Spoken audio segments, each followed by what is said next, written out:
Hello class. ये आपकी social science की वर्कशीट है, वर्कशीट नंबर 6। हम लोग संसाधन पढ़ रहे थे। संसाधन में अब हमारा अगला टॉपिक है खनिज। खनिज क्या होता है? प्राकृतिक रूप से प्राप्त ऐसे तत्व जिनकी निश्चित रासायनिक संरचना होती है उन्हें हम खनिज कहते हैं। अब इस लाइन में आए हुए वर्ड्स देखिए। एक तो सबसे पहले जो खनिज हैं वो प्राकृतिक रूप से पाए जाते हैं, अर्थात मनुष्य ने नहीं बनाए हैं, प्रकृति ने हमें दिए हैं। प्रकृति ने हमें उपहार स्वरूप ये खनिज दिए हैं। अब ये होते क्या हैं? ऐसे तत्व जिनकी एक निश्चित संरचना होती है। निश्चित संरचना का अर्थ होता है मतलब वो एक निश्चित अनुपात में मिक्सचर होते हैं, ठीक है, जिन्हें हम खनिज कहते हैं। भूवैज्ञानिकों के अनुसार खनिज एक प्राकृतिक रूप से विद्यमान समरूप तत्व है। समरूप तत्व का अर्थ है एक जैसा तत्व है, अर्थात जहाँ आपको एक जिस शैल के नीचे आपको कोयला मिलेगा, जहाँ आपको ज़मीन के नीचे कोयला मिलेगा वहाँ आपको कोयला ही मिलेगा, एक समरूप तत्व मिलेगा, एक जैसे तत्व मिलेगा। ऐसा नहीं होगा कि दो कोयला मिल गया तो दो लोहा मिल, कुछ लोहे मिल गए, ऐसा नहीं होगा। तो खनिज की परिभाषा आपको याद रखनी है। प्राकृतिक रूप से प्राप्त तत्व होते हैं जिनकी निश्चित रासायनिक संरचना होती है। ये प्राकृतिक रूप से विद्यमान समरूप तत्व हैं, एक जैसे तत्व हैं। एक निश्चित आंतरिक, आंतरिक मतलब अंदर, ज़मीन के अंदर इनकी संरचना होती है। खनिज प्रकृति में अनेक रूप से पाए जाते हैं, जिसमें कठोर हीरा और नरम चूना तक सम्मिलित है। मतलब खनिज के अनेक प्रकार हैं, जिसमें हार्डेस्ट कठोर हीरा और सॉफ्ट चूना दोनों शामिल हैं। ये तो हमने खनिज की परिभाषा पढ़ लिया। अब ये खनिज इतना इम्पोर्टेंट क्यों है, क्यों हमारे जीवन का अनिवार्य भाग है? खनिज आप अपने दैनिक लाइफ में देखिए, आप अपने रोज़मर्रा की ज़िंदगी में देखिए, आप कितनी सारी चीज़ें हैं जो आप खनिजों के यूज़ करते हैं, खनिजों से बनी हैं।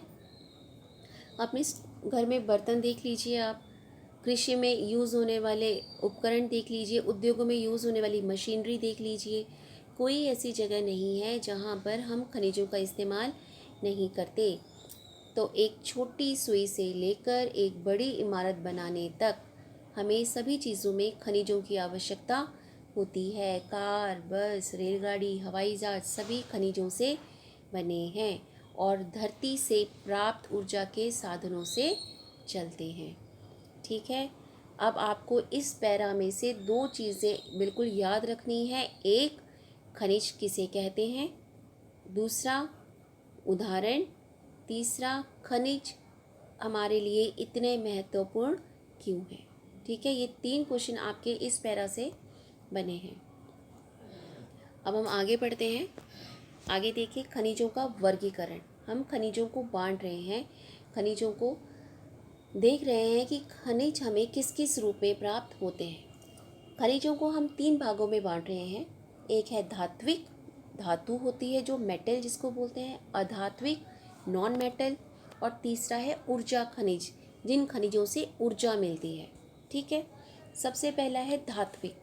अब धात्विक को भी आप 3 रूपों में बांट रहे हो, लौह धातु, अलौह धातु और बहुमूल्य खनिज।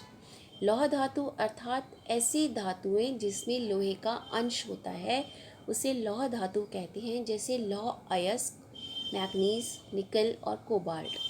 अलौह, अलौह अर्थात ऐसी धातु जिसमें लोहा नहीं होता है, लोहे का अंश नहीं होता है, जैसे तांबा, सीसा, जस्ता, बॉक्साइट, ठीक है। अगला बहुमूल्य खनिज। बहुमूल्य खनिज मतलब जिनकी कीमत बहुत ज़्यादा होती है, जैसे सोना, चांदी, प्लैटिनम, हीरा, ठीक है। ये सब क्या हो गए? अधात्विक खनिज। तो आपने धात्विक खनिजों के 3 रूप पढ़ लिए, लौह, अलौह और बहुमूल्य। ये इसी तरह से चार्ट के रूप में आप याद करेंगे तो आपको अच्छे से याद होगा।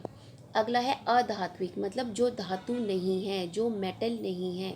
अभ्रक, नमक, पोटाश, सल्फर, चुनाश, चूना पत्थर, संगमरमर, बलुआ पत्थर, ठीक है, ये सब धातुएं नहीं होती लेकिन खनिज होती हैं।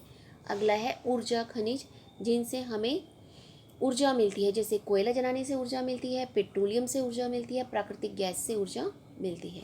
तो ये सारे के सारे खनिजों के उदाहरण हैं और खनिजों को हमने वर्गीकृत किया है कि किस खनिज को हम किस श्रेणी में रख रहे हैं। ऐसे ही टेबल फॉर्म में आपको याद करना है। ठीक है, अब आगे देखिए, आपका क्वेश्चंस आए हैं।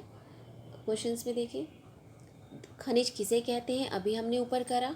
पूरी हर चीज़ लिखनी है आपको उसमें।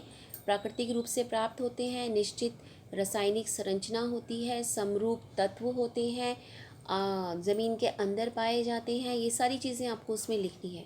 ज़रूरी नहीं है कि आप वही लैंग्वेज लिखें, आप उनको पॉइंट्स में भी लिख सकते हैं। दैनिक जीवन में प्रयोग होने वाले 3 धात्विक और 3 अधात्विक खनिजों के नाम लिखने। आपको अपने दैनिक जीवन में आप जो चीज़ें यूज़ करते हैं उसमें देखिए खनिज कौन कौन सा है, फिर उन खनिजों को बांटिए धात्विक और अधात्विक में।